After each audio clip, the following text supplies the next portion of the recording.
മോഹൻ വർഗീസ്, ഈ ഓപ്പറേഷൻ സിന്ദൂർ എന്ന് പറയുന്നത് ഒരു തുടരുന്ന പ്രക്രിയയാണ് എന്ന് ഭാരതത്തിൻ്റെ പ്രധാനമന്ത്രിയും പ്രതിരോധ മന്ത്രിയും ആഭ്യന്തരമന്ത്രിയും ഒക്കെ തുടർച്ചയായി പറയുന്നുണ്ട്. കരസേനാ മേധാവി ഇക്കാര്യം ഓർമ്മപ്പെടുത്തുന്നുണ്ട്.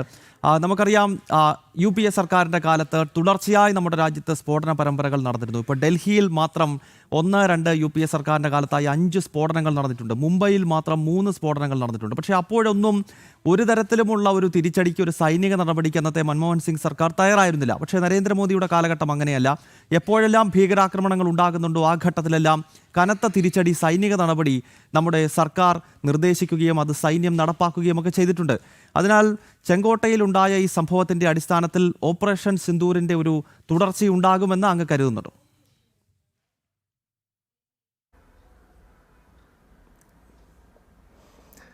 ഓപ്പറേഷൻ സിന്ദൂർ എന്നത് ഒരു വൺ ടൈം അഫെയർ അല്ല എന്നും ഇതൊരു തുടർ പ്രക്രിയയുടെ ആരംഭം മാത്രമാണ്.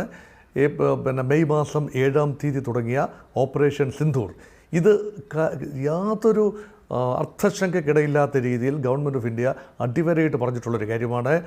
അതിർത്തി കടന്നു വരുന്ന ഭീകരത ഇപ്പോൾ പലപ്പോഴും മുൻകാലത്ത് സർക്കാരുകൾ അതിനെ കണ്ടത് നോൺ സ്റ്റേറ്റ് ആക്ടേഴ്സിൻ്റെ ആക്രമണമായിട്ടാണ്. അവരെ പാകിസ്ഥാൻ എന്ന രാഷ്ട്രം സഹായിക്കുന്നു. പക്ഷേ കൃത്യമായി പറയുമ്പോൾ പാകിസ്ഥാൻ ഇന്ത്യയെ ആക്രമിച്ചിട്ടില്ല. ഹിസ്ബുൾ മുജാഹിദീനും ഹർക്കത്തുൽ മുജാഹിദീനും ഹർക്കത്തുൽ അൻസാറും ലഷ്കർ ഇ തോയ്ബയും ജയ്ഷെ മുഹമ്മദും എല്ലാം ആക്രമിക്കുമ്പോൾ അതിൻ്റെ വേദികൾ തേടിയുള്ള യാത്രയിൽ എത്തി നിൽക്കുന്നത് പാകിസ്ഥാനിലാണ്. അതുകൊണ്ട് ഗവൺമെൻറ് ഓഫ് ഇന്ത്യ ആ ഓരോ ഭീകരാക്രമണത്തെയും അതിൻ്റേതായ മെറിറ്റിൽ എടുത്തുകൊണ്ട് അതിനുള്ള പ്രതിരോധ നടപടികൾ സ്വീകരിക്കുന്ന കാഴ്ചയാണ് മുൻപ് കണ്ടത്.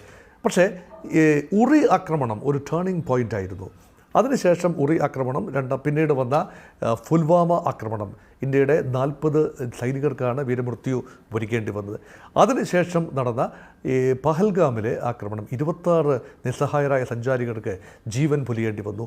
ആ സമയത്ത് ഈ 3 ആക്രമണത്തിനും ആ സമയത്തെ വ്യക്തമായ ഒരു നയവ്യതിയാനം ഗവൺമെൻറ് കൊണ്ടുവന്നു. ആ വ്യതിയാനം എന്ന് പറയുന്നത് അതിർത്തി കടന്നു വരുന്ന, നേരിട്ടോ അല്ലാതെയോ വരുന്ന ഭീകരത പാകിസ്ഥാൻ രാഷ്ട്രവുമായി ബന്ധപ്പെട്ടതാണ് എന്നതിൻ്റെ സ്ഥിരീകരണം ലഭിക്കുമ്പോൾ തീർച്ചയായും പാകിസ്ഥാനുള്ളിലേക്ക് കടന്നു കയറി സൈനികമായി പാകിസ്ഥാനിലെ ഭീകര കേന്ദ്രങ്ങൾ തകർക്കാൻ തങ്ങൾ പ്രതിജ്ഞാബദ്ധമാണ്. അതിന് സൈന്യത്തിന് ഒരു ഫ്രീ ഹാൻഡ് കൊടുത്തിരിക്കുകയാണ്. നയപരമായ തീരുമാനം രാഷ്ട്രീയ നേതൃത്വം, മന്ത്രിസഭ ഒരു പോളിസി ഡിസിഷൻ എടുക്കുകയും അതിനുശേഷം കരനാവിക വ്യോമസേനകളെ ചുമതല ഏൽപ്പിക്കുകയും സംയുക്ത ദൗത്യത്തിലൂടെ ആ പ്രവർത്തനം നടത്തുകയും ചെയ്യുക എന്നതായിരുന്നല്ലോ ഓപ്പറേഷൻ സിന്ദൂർ. അതുകൊണ്ട് ഓപ്പറേഷൻ സിന്ദൂർ നിർത്തിവെച്ചിട്ടേ ഉള്ളൂ. DGMO തലത്തിലെ ചർച്ചകൾക്ക് ശേഷം കേവലം 98 മണിക്കൂർ നീണ്ടുനിന്ന, 4 ദിവസം നീണ്ടുനിന്ന, അതായത് മെയ് മാസം 7-ാം തീയതി മുതൽ 10-ാം തീയതി വരെ നീണ്ടുനിന്ന ഇൻറ്റൻസ് മിലിറ്ററി ഓപ്പറേഷൻസ് 2 രാജ്യങ്ങളുടെയും DGMO തലത്തിലുള്ള ചർച്ചകൾക്ക് ശേഷം നിർത്തിവെച്ചു. പക്ഷേ ഇനി ഒരു ഭീകരാക്രമണം ഉണ്ടാവുകയാണെങ്കിൽ, അതിലൊരു കൃത്യമായ പാക് ബന്ധം സ്ഥിരീകരിക്കാൻ സാധിച്ചാൽ വീണ്ടും അതിർത്തി കടന്നു ചെന്ന് ഇന്ത്യൻ സൈന്യങ്ങൾ പാക് മണ്ണിൽ ചെന്ന് തീവ്രവാദ കേന്ദ്രങ്ങളും സൈനിക ലക്ഷ്യങ്ങളും ആക്രമിക്കും എന്ന കൃത്യമായൊരു സന്ദേശമാണ് കൊടുത്തിരിക്കുന്നത്. മാത്രമല്ല, ഈ കഴിഞ്ഞ ഒരു 10 ദിവസം, നവംബർ മാസം 1-ാം തീയതി മുതൽ 10-ാം തീയതി വരെ നീണ്ടുനിന്ന ഓപ്പറേഷൻ തൃശൂൽ എന്ന് പറഞ്ഞാൽ 3 കുന്തമുനകളാണ്. കരനാവിക വ്യോമസേനകളുടെ സംയുക്തമായ അഭ്യാസം ഈ ഇന്ത്യ പാകിസ്ഥാൻ അതിർത്തിയിൽ, സർക്രീക്ക് മേഖല, അത് ഗുജറാത്ത് സിന്ധ് അതിർത്തിയിലാണ്, അതുപോലെ കാശ്മീർ, രാജസ്ഥാൻ അതിർത്തിയിൽ, അതേപോലെ തന്നെ പഞ്ചാബ് അതിർത്തിയിൽ, പാകിസ്ഥാൻ അതിർത്തിയിൽ മിലിറ്ററി ഓപ്പറേഷൻസ്, അതിനുശേഷം ബംഗ്ലാദേശ് അതിർത്തിയിലും ഇനിയിപ്പോൾ മിലിറ്ററി ഓപ്പറേഷൻസ് അല്ലെങ്കിൽ സൈനിക അഭ്യാസം വരുന്നു. ഇതെല്ലാം തന്നെ ഇന്ത്യയുടെ പ്രിപ്പയർഡ്നെസ്, റെഡിനെസ്, വില്ലിങ്നെസ്, ടെനാസിറ്റി ഇതെല്ലാം തന്നെ ഡിസ്പ്ലേ ചെയ്യുന്ന ഒന്നാണ്. അതുകൊണ്ടാണ് ഇതിന് കഴിഞ്ഞ ദിവസം മന്ത്രിസഭാ യോഗത്തിൻ്റെ തീരുമാനങ്ങൾ സാഹൂതം രാജ്യം കാത്തുനിന്നു. എങ്ങനെയാണ്, ഇതൊരു ആക്സിഡൻ്റ് ആയിരുന്നോ, ഇതൊരു അസ്വാഭാവികമായ വെറും ഒരു സ്ഫോടനം മാത്രമായിരുന്നോ, അതോ കൃത്യമായ ഉദ്ദേശത്തോടുകൂടി ഭീകരകരങ്ങൾ ഇതിന് പിന്നിലുണ്ടോ എന്നായിരുന്നു ചോദ്യം. പക്ഷേ അതിന് സ്ഥിരീകരണമായിരിക്കുന്നു. ഭീകരബന്ധം കൃത്യമായി എസ്റ്റാബ്ലിഷ് ചെയ്യാൻ മന്ത്രിസഭ തീരുമാനിച്ചിരിക്കുന്നു. മന്ത്രിസഭ ആ ഒരു പ്രഖ്യാപനമാണ് നടത്തിയിരിക്കുന്നത്. എങ്കിൽ ഇനി എന്ത്? ഇതാണ് ചോദ്യം. അതനുസരിച്ച് കൃത്യമായ സമയവും ഇടവും നേരവും എല്ലാം നോക്കി അതിനുള്ള മറുപടി കൊടുക്കും. പക്ഷേ അതിനു മുൻപ് ഒരുപാട് ഫാക്ട് ഫൈൻഡിങ്, നേരത്തെ സൂചിപ്പിച്ച ടർക്കി ബന്ധമുണ്ട്. പാകിസ്ഥാനിൽ തന്നെയുള്ള ഏത് സംഘടനയാണ് അതിൻ്റെ ഓപ്പറേഷൻസ് എങ്ങനെയാണ്, കൂടുതൽ അറസ്റ്റും ചോദ്യം ചെയ്യലും ഉണ്ടാകേണ്ടതുണ്ട്. അതുകൊണ്ട് ഈ ഓപ്പറേഷൻ സിന്ധൂർ സമയം കാര്യമായി 22-ാം തീയതി, ഏപ്രിൽ മാസം 22-ാം തീയതി പഹൽഗാമിൽ ആക്രമണം നടക്കുന്നു. അതിനുശേഷം 2 ആഴ്ചയ്ക്ക് ശേഷമാണ് ഓപ്പറേഷൻ സിന്ധൂർ നടക്കുന്നത്. അത് ഒരു ഫാക്ട് ഫൈൻഡിങ് എക്സസൈസാണ്. കാരണം പെട്ടെന്ന് ചാടിക്കയറി പ്രതികരിക്കുക എന്നതല്ല, പരമാവധി അന്വേഷണ ഏജൻസികളെ ഉപയോഗിച്ചുകൊണ്ട്, ഗവൺമെൻറ് സംവിധാനങ്ങളെ ഉപയോഗിച്ചുകൊണ്ട് ഡേറ്റ കളക്ട് ചെയ്യുകയും അത് പ്രോസസ്സ് ചെയ്യുകയും ചെയ്തുകൊണ്ട് കൃത്യമായ പ്രഹരം ആ സമയത്ത് ഏൽപ്പിക്കുക എന്നതാണ് പ്രധാനം. പക്ഷേ ഇവിടുത്തെ ഒരു ദുരൂഹമാക്കുന്നത് ഓപ്പറേഷൻ സിന്ധൂറിനേക്കാൾ ഒരുപക്ഷെ ഇത് ദുരൂഹമായി വരുന്നു. കാരണം ഇതിനകത്ത് ഇന്ത്യൻ പൗരന്മാർ ആണ് ഇൻവോൾവ് ആയിരിക്കുന്നത്. അപ്പോൾ ഇന്ത്യൻ പൗരന്മാർ ഇപ്പോൾ കണ്ടത് ടിപ്പ് ഓഫ് ദ ഐസ്ബർഗ് ആയിരിക്കാൻ സാധ്യതയുണ്ട്. ഈ വൈറ്റ് കോളർ ടെററിസം എന്നൊക്കെ നമ്മൾ പറഞ്ഞുകൊണ്ട് അതിനെ ഒരു ആലങ്കാരികമായി ഷുഗർ കോട്ടർ വേർഡ്സിൽ കാണാം.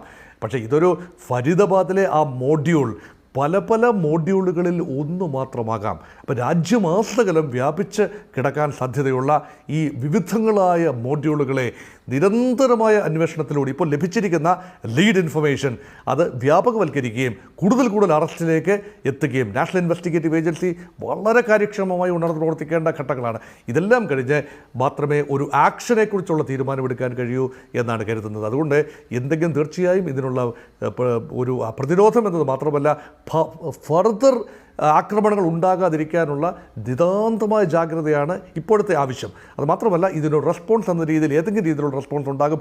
പലരും പറയുന്നത് കഴിഞ്ഞ ദിവസം പാകിസ്ഥാനിലുണ്ടായ സ്ഫോടനങ്ങൾ ഒരുപക്ഷെ ഇത് 24 മണിക്കൂറിനുള്ളിൽ ഡൽഹിയിൽ ഒരു കാർ I-20 കാർ പൊട്ടിത്തെറിക്കുന്നു.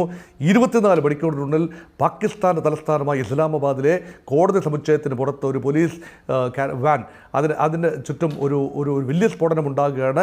12 പേർ അവിടെയും മരിക്കുന്ന ഒരു കാഴ്ചയാണ്. പാകിസ്ഥാൻ ഉടനെ തന്നെ ഇന്ത്യയെ കുറ്റപ്പെടുത്തുന്ന ഒരു കാഴ്ചയും കണ്ടു. അഫ്ഗാനിസ്ഥാനെ കൂട്ടുപിടിച്ച് പാക് താലിബാനിലൂടെ അഫ്ഗാനിസ്ഥാൻ ഇന്ത്യക്ക് വേണ്ടി നടത്തിയ സ്ഫോടനമാണ് അത് എന്ന രീതിയിൽ പാകിസ്ഥാൻ്റെ ഉന്നത ഗവൺമെൻറ് വൃത്തങ്ങൾ ആരോപണം ഉന്നയിച്ചിരിക്കുകയാണ്.